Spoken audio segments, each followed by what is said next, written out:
C'est mercredi, c'est le temps de la mini-méditation de l'Institut biblique de Bruxelles. Bienvenue à tous. VTCFA.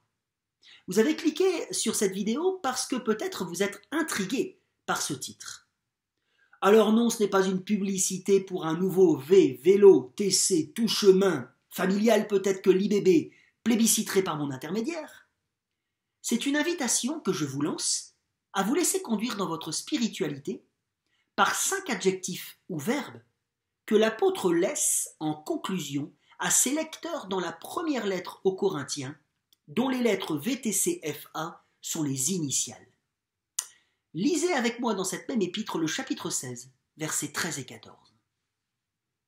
Restez vigilants V, tenez ferme dans la foi T, soyez courageux C, fortifiez-vous F, que tout ce que vous faites soit fait avec amour. A. Parlons aujourd'hui autour de la première lettre, V comme veiller. Injonction pertinente, n'est-ce pas, pour ces chrétiens de Corinthe qui s'étaient laissés endormir par toutes sortes de choses. Par exemple par la sagesse humaine, chapitres 1 et 2, préférant tout à coup les beaux discours pour plaire à leurs contemporains, en laissant de côté ce qui aurait pu être dérangeant de la sagesse de Dieu, celle qui est révélée dans l'Évangile, par exemple la prédication d'un Christ crucifié, puissance de Dieu qui sauve. Les Corinthiens s'étaient aussi laissés bercer d'illusions par des mauvaises doctrines qui leur laissaient un sentiment d'être déjà arrivés. Plus besoin de veiller lorsqu'on se croit arrivé, n'est-ce pas ? Les Corinthiens s'étaient également laissés étourdir par leur orgueil, chapitre 12, chapitre 14. Certains se croyaient mieux que les autres, autosuffisants. Chers amis, nous avons ici un rappel pertinent qui dépasse la simple situation, les simples situations de ces croyants il y a 2000 ans. Verset 22 du chapitre 16, l'apôtre Paul dit « Maranatha, Jésus revient » ou « Jésus vient ». Et après 2000 ans, nous l'attendons encore, n'est-ce pas ? Nous sommes donc appelés, nous aussi, à veiller afin qu'il nous trouve dans la foi véritable.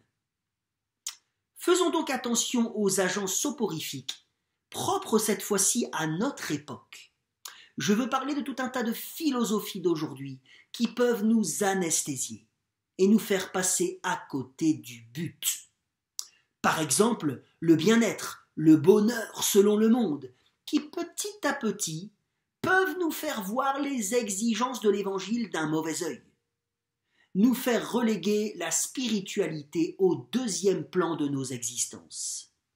Je pourrais citer aussi comme agent soporifique la multiplicité des bonnes causes dans lesquelles on pourrait s'engager. Tant l'injustice s'accroît, c'est une réalité, ici-bas, avec le risque néanmoins de nous faire dévier de la cause qui règle vraiment le problème du cœur humain, la bonne nouvelle de Jésus-Christ. Alors, veillons frères et sœurs. Pour cela, garde la parole proche de ton cœur, afin de rester éveillé, lucide. Ne te laisse pas endormir par l'air ambiant. Veille.